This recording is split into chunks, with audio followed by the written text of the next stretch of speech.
नमस्कार दोस्तों, स्वागत है आप सभी साथियों का एक स्मार्ट स्टडी यूट्यूब चैनल पर। साथियों, आज है 3 मई 2023 और आज एसएससी एमटीएस का सेकंड शिफ्ट का पेपर हो चुका है। और आज सेकंड शिफ्ट में जो क्वेश्चन पूछे गए हैं उन क्वेश्चनों को आंसर के साथ देखेंगे। 100% रियल और ऑथेंटिक क्वेश्चन आपको हमेशा की तरह करवाएंगे, तो पूरे वीडियो को कंप्लीट देखिएगा, कोई भी क्वेश्चन को स्किप नहीं करना है।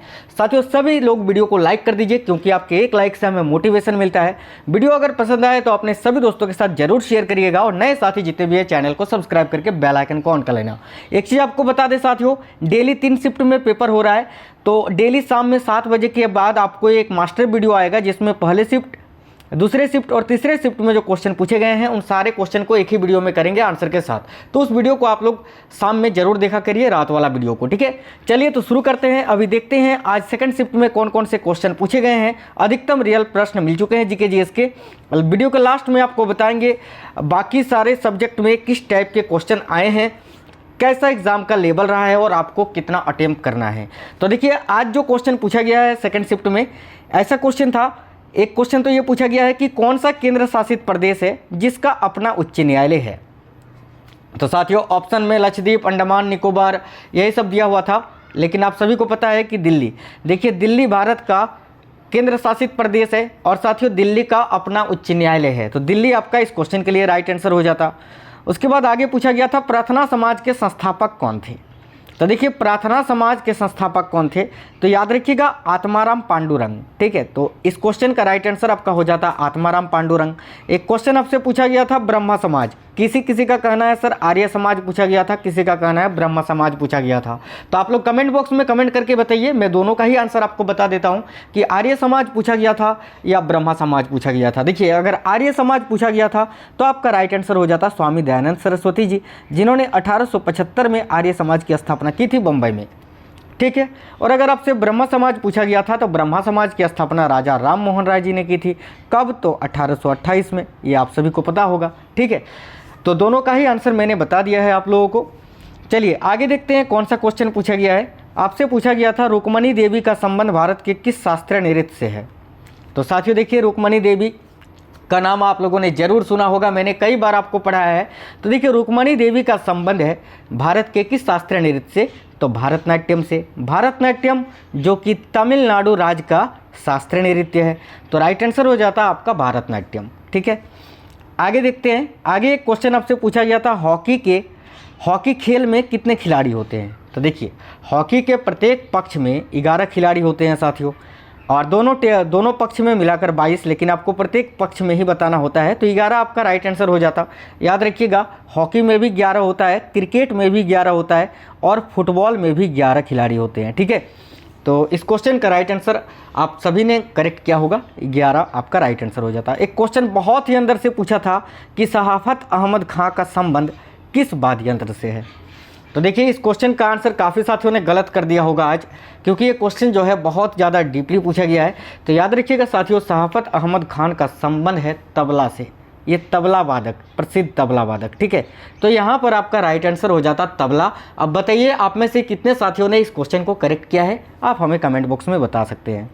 चलिए आगे क्वेश्चन पूछा गया था, बहुत ही अंदर से क्वेश्चन पूछा गया था, आज़ादी के समय भारत की साक्षरता दर कितनी थी। हम लोग नॉर्मली ये पढ़ते हैं कि अभी रिसेंटली जो जनगणना हुई है उसके अनुसार साक्षरता दर कितनी होती है, वही सबको याद रखता है, ठीक है। लेकिन आज आपसे पूछ लिया गया है आज़ादी के समय भारत की साक्षरता दर कितनी थी, है ना। तो देखिए, इस क्वेश्चन का राइट आंसर हो जाता 18%।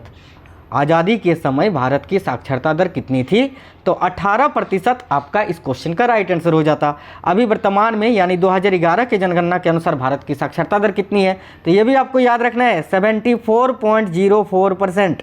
ये चीज़ याद रखिएगा, आपसे आने वाले दिनों में ज़रूर पूछा जाएगा।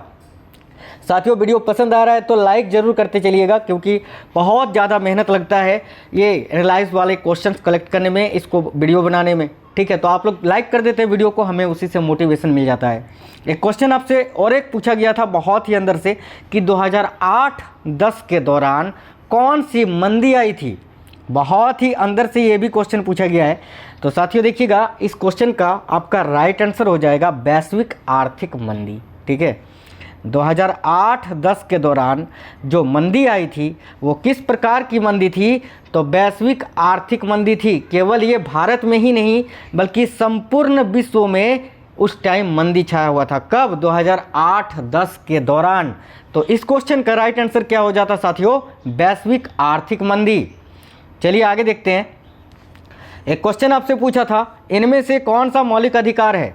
आपके सामने कई सारे ऑप्शन दिए हुए थे, अनुच्छेद नहीं पूछा था इनमें से कौन सा मौलिक अधिकार है। तो देखिए ऑप्शन में आपका था स्वतंत्रता का अधिकार, जो कि बिल्कुल मौलिक अधिकार है, तो ये आपका राइट आंसर हो जाता। देखिए मौलिक अधिकार संविधान के किस अनुच्छेद में है, ये आपसे आने वाले दिनों में जरूर पूछा जाएगा, तो याद रखिएगा साथियों, अनुच्छेद 51 का क में, ठीक है, अनुच्छेद 51 का क में मौलिक अधिकार के बारे में बताया गया है भारतीय संविधान में।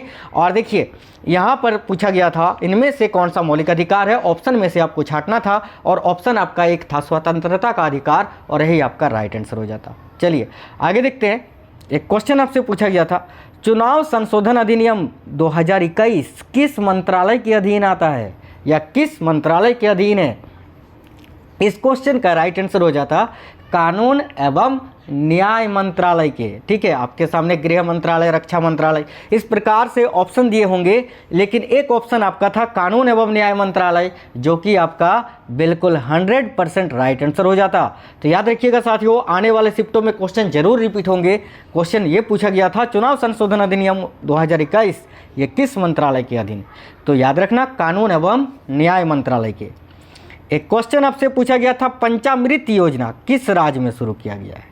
तो देखिए पंचामृत योजना जो है ये उत्तर प्रदेश राज्य में शुरू किया गया है। तो साथियों इस क्वेश्चन का राइट आंसर क्या हो जाता? बिल्कुल उत्तर प्रदेश हो जाता।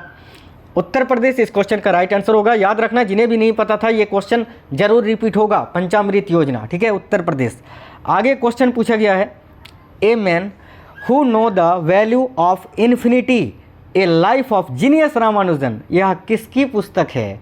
तो साथियों ये जो पुस्तक है a man who know the value of infinity A life of genius Ramanujan, ये आत्मकथा है साथियों रामानुजन की। ठीक है, भारत के महान गणित शास्त्र है ना, रामानुजन की ये आत्मकथा है। और इस पुस्तक को किसने लिखा है? तो याद रखना रॉबर्ट कनिगेल। रॉबर्ट कनिगेल इस क्वेश्चन का राइट आंसर हो जाता। अगर आपसे ये पूछा था कि इस पुस्तक के लेखक कौन है तो, और अगर आपसे पूछा था यह किसकी आत्मकथा है तो रामानुजन करेक्ट आंसर हो जाता। चलिए आगे देखते हैं अगला क्वेश्चन क्या पूछा गया है। एक क्वेश्चन आपसे पूछा गया था अम्ल और क्षार की अभिक्रिया को क्या कहा जाता है? तो साथियों अम्ल और क्षार की अभिक्रिया से क्या प्राप्त होता है?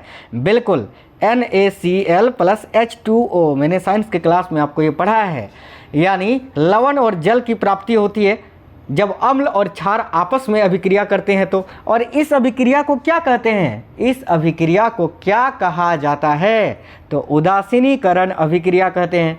तो इस क्वेश्चन का राइट आंसर आपका हो जाता साथियों उदासीनीकरण अभिक्रिया। आगे क्वेश्चन पूछा गया था जड़ से खनिज पौधे के अन्य भाग तक कौन पहुंचाता है? तो देखिएगा साथियों जड़ से खनिज पौधे के अन्य भाग तक जाइलम पहुंचाता है। और अगर आपसे जाइलम अगर ऑप्शन में नहीं रहा होगा तो फिर आपका फ्लोएम आंसर ऑप्शन में रहा होगा, फ्लोएम फिर राइट आंसर हो जाता अगर जाइलम ऑप्शन में नहीं था तो जाइलम आपका इस क्वेश्चन के लिए राइट आंसर हो जाता। चलिए आगे देखते हैं कौन कौन से क्वेश्चन पूछे गए हैं। और तो देखिए क्वेश्चन आपसे पूछा गया था बिजली के अंदर किस प्रकार का बल होता है? तो साथियों देखिए बिजली के अंदर अंतर्जनित बल होता है ना, अंतर्जनित बल आपका इस क्वेश्चन का राइट आंसर हो जाता। अंतर्जनित बल, बाहर जनित बल, इस टाइप का ऑप्शन दिया हुआ था, तो अंतर्जनित बल आपका इस क्वेश्चन के लिए बिल्कुल करेक्ट आंसर हो जाता। एक क्वेश्चन 2021 से फिर पूछा गया था कि सरोजा पुरस्कार 2021 किसे प्रदान किया गया? तो देखिए सरोजा पुरस्कार 2021 में किसे प्रदान किया गया था? तो साथियों राइट आंसर हो जाता अपर्णा सतीशन को, क्योंकि सरोजा पुरस्कार 2021 में अपर्णा सतीशन को दिया गया था। तो देखिएगा इस क्वेश्चन का राइट आंसर आपका हो जाता अपर्णा सतीशन। ठीक है, चलिए आगे देखते हैं। एक क्वेश्चन पूछा गया था असम में फसल कटाई के वक्त कौन सा त्यौहार मनाया जाता है? आपके सामने ओणम और भी कई सारे ऑप्शन दिया हुआ था, लेकिन एक ऑप्शन आपका था भोगाली बिहू। देखिए, असम में कुल 3 प्रकार का बिहू मनाया जाता है, मैंने आपको कई बार पढ़ाया है, और उसमें से एक है ये भोगाली बिहू, जो कि असम में फसल कटाई के वक्त मनाया जाता है। तो इस क्वेश्चन का राइट आंसर हो जाता साथियों भोगाली बिहू। ठीक है साथियों, क्लास अगर अच्छा लग रहा है तो वीडियो को लाइक जरूर करते चलना, और कोई भी क्वेश्चन पे आपको डाउट हो तो आप कमेंट बॉक्स में कमेंट करके जरूर बताना। एक भी क्वेश्चन मैंने बाहर से नहीं लिया है, ये सारे क्वेश्चन आज के सेकंड शिफ्ट में आए हुए क्वेश्चन है, और कल से पेपर स्टार्ट हुआ है। कल से लेकर अभी तक सारे शिफ्टों का एनालाइज मैंने करवाया है, चैनल के अंदर आप लोग जाके देख सकते हैं। रात में एक वीडियो आएगा जिसमें तीनों शिफ्ट का आपको क्वेश्चन मिलेगा, पहला, दूसरा और तीसरा। ठीक है, उस वीडियो को आप लोग जरूर देखना। देखिए, क्वेश्चन पूछा गया था गोरखपुर में रेलवे का कौन सा मुख्यालय है, यानी रेलवे का हेडक्वार्टर। ठीक है, गोरखपुर में रेलवे का कौन से मंत्रालय का मुख्यालय स्थित है? तो देखिए, राइट आंसर हो जाएगा उत्तर पूर्व रेलवे का। ठीक है, उत्तर पूर्व रेलवे का जो मुख्यालय है वो गोरखपुर में स्थित है। तो इस क्वेश्चन का राइट आंसर हो जाता साथियों उत्तर पूर्व। आप लोग रेलवे के प्रिपरेशन करते हैं तो ये क्वेश्चन आप लोगों ने ज़रूर याद किया होगा, और इस क्वेश्चन का आंसर आप लोग आज ज़रूर 100% करेक्ट करके आए होंगे, ये मुझे पूरा भरोसा है आप सभी पे। चलिए आगे एक क्वेश्चन पूछा गया था, हर्षवर्धन का दरबारी कवि कौन था? यार बिल्कुल हलवा वाला क्वेश्चन पूछ लिया था ना, हर्षवर्धन का दरबारी कवि कौन था? तो करेक्ट आंसर हो जाएगा बाणभट्ट। अब देखिए, आज के पहले शिफ्ट में पूछा था कि मेगास्थनीज किसके शासनकाल में भारत आया था? करेक्ट आंसर हो जाता चंद्रगुप्त मौर्य का, मैंने आपको पढ़ाया पहले शिफ्ट में। दूसरे शिफ्ट में आज पूछा गया है हर्षवर्धन का दरबारी कवि कौन था? तो बाणभट्ट आपका इस क्वेश्चन के लिए बिल्कुल करेक्ट आंसर हो जाता। चलिए आगे आपसे पूछा गया है, दक्षिण भारत की गंगा किस नदी को कहा जाता है? बताओ, जब से प्रिपरेशन कर रहे हो तब से ये क्वेश्चन आप पढ़े होंगे, इस क्वेश्चन को तो गलत कर ही नहीं सकते हो। तो देखिए, दक्षिण भारत की गंगा ये गोदावरी नदी को कहा जाता है, तो इस क्वेश्चन का राइट आंसर हो जाता है गोदावरी। साथियों, लगभग जीके जीएस के सारे ही क्वेश्चन मैंने इस वीडियो में आपको करा दिए जो कि आज पूछे गए हैं। देखिए, सबसे पुराना टेनिस टूर्नामेंट कौन सा है? तो देखिएगा, सबसे पुराना जो टेनिस टूर्नामेंट है वो है साथियों विंबलडन प्रतियोगिता। ठीक है, फ्रेंच ओपन, ऑस्ट्रेलियन ओपन, इन सभी से पुराना है ये विंबलडन प्रतियोगिता, याद रखना। ठीक है, बिल्कुल। तो विंबलडन प्रतियोगिता आपका इस क्वेश्चन का राइट आंसर हो जाता। अब देखिए, ओवरऑल अगर एग्जाम के लेवल की बात करें साथियों तो इजी टू मॉडरेट आ रहा है, ना कि मॉडरेट टू हार्ड। आप लोग आसानी से अपने एग्जाम को क्रैक कर सकते हैं। सेक्शन ए जो आपका क्वालिफाइंग मार्क्स है, जो कि आपका क्वालिफाइंग वाला पार्ट है, जिसमें आपका मैथ और रीजनिंग के क्वेश्चन पूछे जा रहे हैं। ठीक है, सेक्शन बी जिसमें आपका मेरिट बनेगा, जिसमें इंग्लिश और जीके जीएस के क्वेश्चन पूछे जा रहे हैं। देखिए, ऑलमोस्ट जो यहाँ पर मैथ और रीजनिंग की अगर बात करें तो साथियों 30 क्वेश्चन तो अटेम्प्ट आप लोग कर ही सकते हैं आसानी से, और इंग्लिश जिसका ठीक ठाक है, और जीके तो आपने देख लिया किस टाइप का क्वेश्चन आ रहा है। मैं अभी आने वाले दिनों में सारे दिन का आपको जो है रिव्यू दूंगा ही।